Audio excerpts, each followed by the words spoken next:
Hello there, thanks for tuning in. My name is David Langdon. I'm a partner in the London office of RHR International, a global leadership advisory firm. Today we're really pleased to share with you an interview with Marvin Rees, the Mayor of Bristol. Marvin speaks candidly with us about the leadership challenges he's faced in role, particularly over these past 12 months. Without further ado, let's listen to Marvin.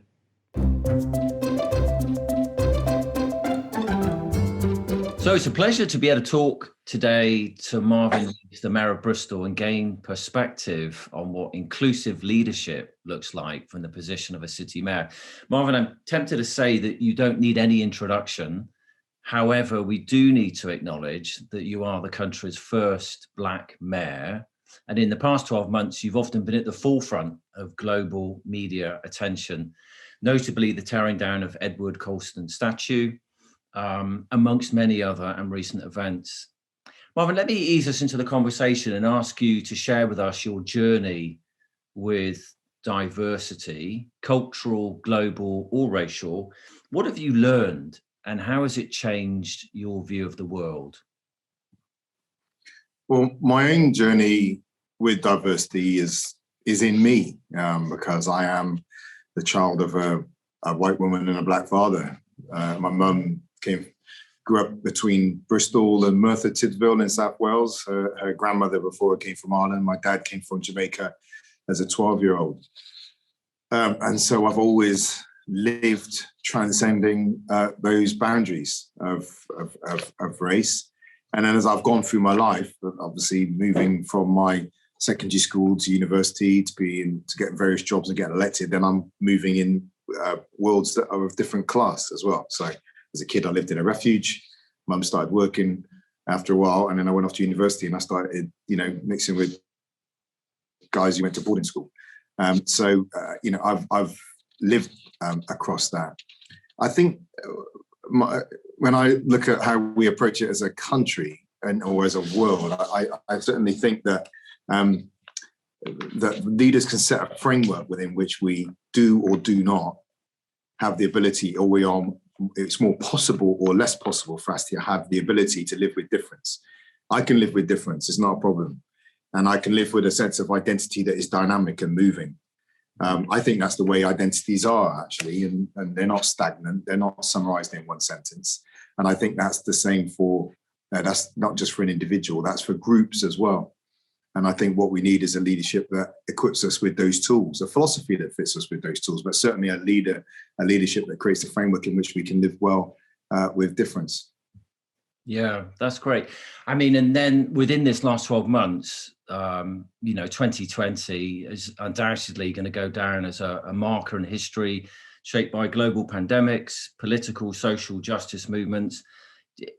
Specifically within the last 12 months, what lessons from a senior leadership perspective, can you share with us about how to set the agenda for leading inclusively?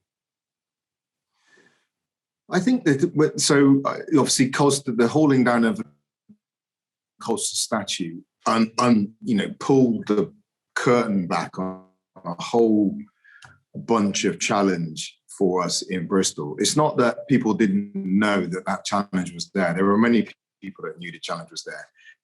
There was a Joseph Ranju report he's actually pointing to Bristol, foodie and about music and culture and all that type of stuff, and had a fantastic brand, but actually was a very fractured city, very fragmented, in which many people were not sharing in that story.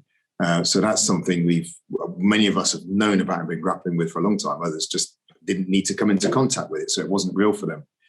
But I think that I went into the effort to navigate, to lead that context with a determination to not have simplistic boxes that people would fit into. Certainly not binary, you're on this side or you're at that side. And to say, actually, there can be situations where many things are true at the same time, but they're different bedfellows, difficult bedfellows. So, for example, I'm not sad the statue's gone, not just as a descendant of enslaved Africans, but just as a straight up Bristolian. I'm not sad the statue's gone. I think to have a place, statues don't teach us history. Statues celebrate people, right?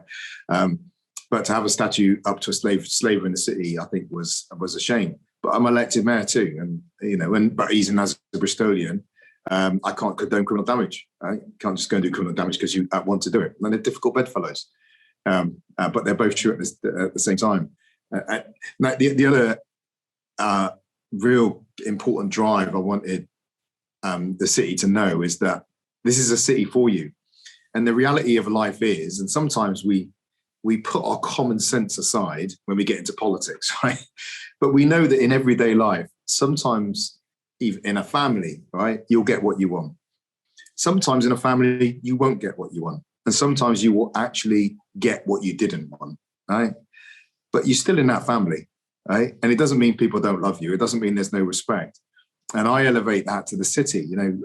People need to know that this is their city, and they won't always get what they want. And sometimes they'll actively get what they did want. So I'm in touch with people who fight, campaign for on race issues. Of course I am. I'm one of them. I worked on a race equality mental health program. But the week after, there was a rally at the Cenotaph that some people portrayed as far right. It wasn't far right. But I went to meet some of the people involved in that, including one of the key organisers, and had a chat. And I said, look, what's going on for the people that turned up at the rally? Let me understand, and to show respect. And it was really very much appreciated. Interestingly, what came out was he said that they feel like they're losing their city. So now I can understand. They are, and I said, you are losing your city, but you're losing it to house prices, not to multiculturalism or migration, because it's the unaffordability of the city, more of a class issue than a racial issue that's coming through. So I think those are the two key principles. That's great. I mean, I can imagine that within that, Marvin, there's the courage to go and have that conversation, and the sort of, the willingness to listen to views which, before you have the conversation, you might be reasonably in your mind thinking, I don't really want to listen to this dialogue from these people of sorts. Let's link it to the corporate world, if we may. I mean, I'm curious, because you have worked inside organizations. When you think about the challenge that leaders in the corporate world have, and you think about your experiences, as you just shared there, what messages would you share with them? What could they do differently? What could they do better? Well, I think it's about doing it on purpose. And so leading difference is a skill. Yeah. Is an absolute skill. And actually, it can be the inability to lead difference, can be the undoing of whatever diversity programs or projects, because, recruit someone from a different background, they come, they feel isolated, alienated. The reason they've been brought in, or what the asset they could be, which is bringing a different thought, bringing a thought that challenges the status quo, and tests the received wisdom, the orthodoxy, the groupthink, that's seen as troublemaking and problematic. It's undermined, and then they begin to self-censor. I've been in that situation myself. When I worked at the BBC, I felt I was bringing a different perspective, and rather than people saying, "That's interesting," is that your perspective on us, and and the way we do stories, it was just nah. So in the end, you stop making your contribution. Leaders leading organizations need to develop the ability to lead difference. Leaders who cannot lead difference will never be able to bring the harvest, very flowery language, right, of the diversity of thought that all the evidence tells us creates more innovation, more dynamism, creativity in an organization, because they'll squash difference. Right? And what they'll do is they'll end up leading orthodoxy. They'll end up leading people who look like them. You see, when I was in when I was in a broadcaster, I did see this phrase quite a lot, and people would just say, "Nah, that's just not a story. It's not what my viewers want to watch."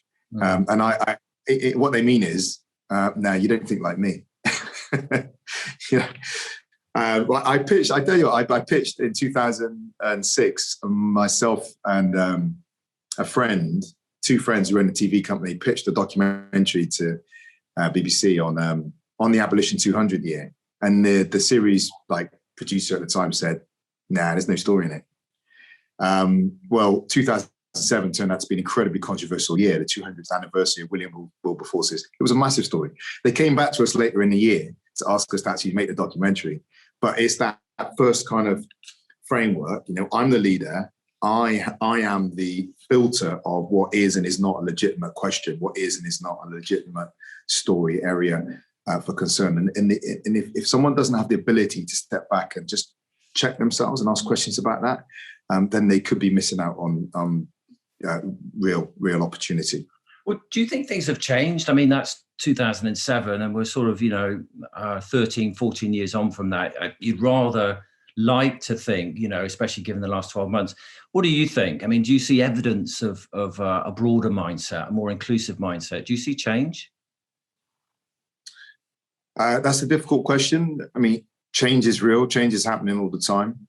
Yeah. But we're not seeing, I guess what would be the evidence of change? The evidence of change would be greater social mobility, right? And reduce inequalities, because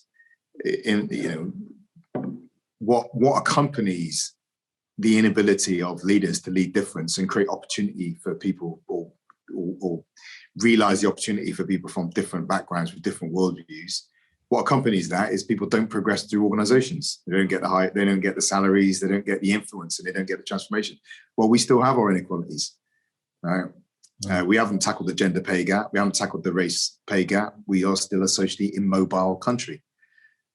So I guess that evidence would say there isn't change. What I think there has been is a growth, among leadership. And certainly I'd say in Bristol, certainly among many of our private sector organizations, actually, a growth in an understanding that diversity of thought is an asset. And if you can capture it, there are phenomenal opportunities.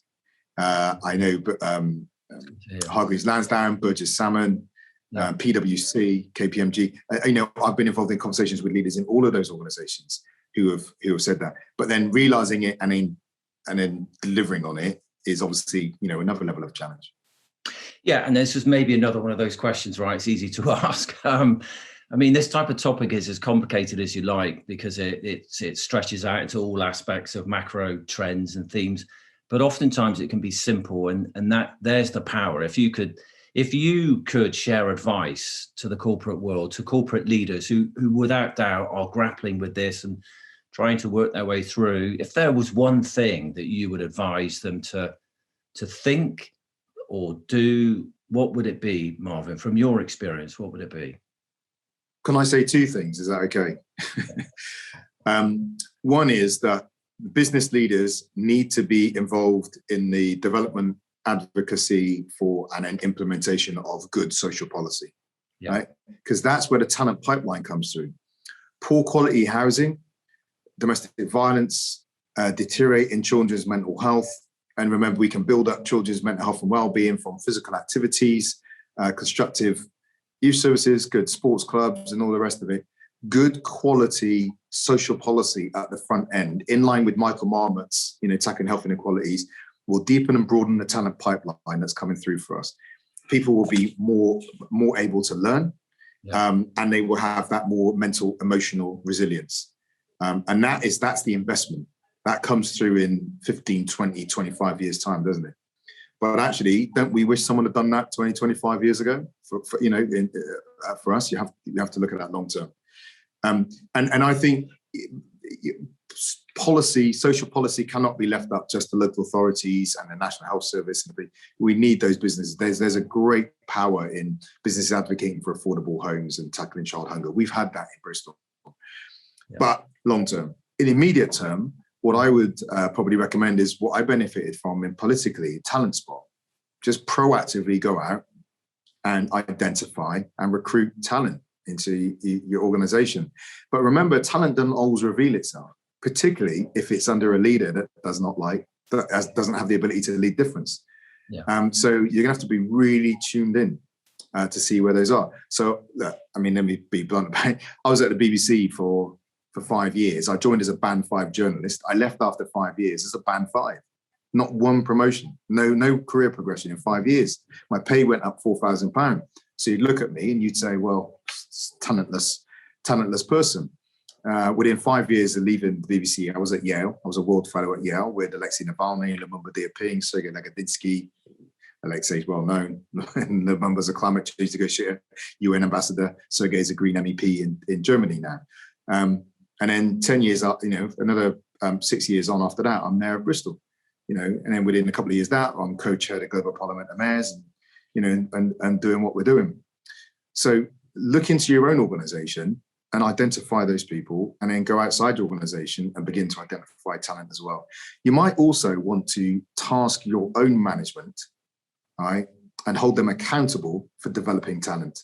So it's their job to do it. So it's their job to be able to lead difference and spot it and bring it through and make that one of their key performance indicators. Yeah, that's great, Marvin. Thank you for those two bits. I mean, your story is compelling, and your story is evidence of an identity that forms as you progress through, breaking through paradigms, barriers, and seizing opportunities, and inspirational, I'm sure. So within that, is there a message for people who don't see the opportunity, who feel like the odds are stacked against them? I don't know if there was an enduring belief that you had, or a methodology for dealing with rejection. I mean, what would you share in relation to those who feel similarly that, life doesn't open up the same opportunities as others? What message do you have for those people? I totally recognize that. But I mean, looking back, it seems great. Yeah. But I left the BBC with no job to go to. I left to unemployment because I just couldn't cope anymore. And my mental health was deteriorating, and all the rest of it. So there isn't like a great Hollywood moment in the middle of all that. It was just horrific. So one is just to share that story. I've been there. I know what it's like. It's demoralizing. It's humiliating when you're coming into work and people, a lot younger than you, joining after you, are just being given training, and then going beyond you and leaving you behind, and everyone's watching. You get a sense everyone's looking at you like, oh, they're stagnant. So I recognize that, and it's true, and the emotions you will feel around that are legitimate. So then maybe that's the first thing I'd say. Yeah. But I would also say, just invest your time in looking to go somewhere else, because if that's what it is, after a while, you've got to realize when it's not going to be like that. I think at the front end, I would, if I was talking to my younger self before I rejoined, I would say, have the confidence at the front end to be very clear what you require from an employer. I was desperate to belong. I thought, what, they take me, really? And I was almost like I was like, oh wow, and I just want to be in the organization. Don't care what happens. Pay me $5.50 an hour. I don't mind. I just want to be in. And actually, I tell young people now that I talk to, you've got to be clear. I want to know, what's the training, right? When do you expect training to go? Right? When are we going to review my salary first? And if you feel awkward saying that, as I would, write it in a letter and set it out. And really, this is going to be a relationship. And you can't be so desperate to go into a relationship that you enter into an abusive relationship.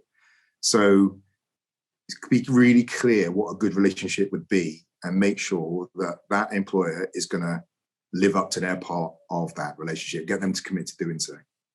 Yeah, that's great advice. That's taking control of what you can, focus on control and valuing your self-worth. That's really important. Marvin, the last question then, let's think about the future. So the impact you've had in your current position is clear. Your leadership is impressive. It's benefited the city. Longer term, just to pick up on what you just said about focusing on the future, where you want to go, where you can truly add value. Have you given that thought about beyond this role, what comes next? Yeah, I go back to my childhood in that sense. My aim is to not live out my final years on the planet desperately poor. I grew up worrying about bills, and I think it can be something for people who come from working class backgrounds, can't it? That you. So I'm not a lover of money. I've never worshipped money, and I've not pursued that. But I certainly don't romanticize poverty, so I want to escape that. TV, I'm talking to someone about a book, ghostwriting a book. And yeah, I'm interested in ongoing politics, but I have an election on May the 6th, and I may well lose it. So we'll see what happens. Yeah. I'm not saying I will. I'm just saying it's perfectly possible. So I have to, I can't take anything for granted. Yeah, no, that's a good mindset. Marvin, really appreciate the conversation. Thank you very much. Thanks a lot. I hope you enjoyed that conversation with Marvin Rees. It's been a privilege being connected with Marvin over time and seeing his leadership evolve as he's met ever-increasing complex challenges. There was so much in that rich debate. I'm sure you will have taken your own points away. Selecting one so relevant for today's leadership, as Marvin said, as a leader, if you can't manage difference, you're not a leader. That sentiment, which was once a nice to have, is now an imperative. I think what sets Marvin apart as a 21st century leader is not just his ability to see the whole or make incredibly difficult trade-off decisions where there is no right answer, but it's his way, his manner of creating shared values. And I think Marvin's secret sauce, if you like, is his authenticity. You will have heard that, his openness, his true understanding of self, unique self. And that gives Marvin leadership power. As a firm, RHR exists to unlock the potential in leaders, from CEOs to senior leadership teams to hypergrowth startups to city mayors. Because at RHR, we believe that leadership done well is a force for good in the world. Please feel free to get in touch if you'd like to explore how RHR can help you unlock the potential in your leadership talent. Thank you.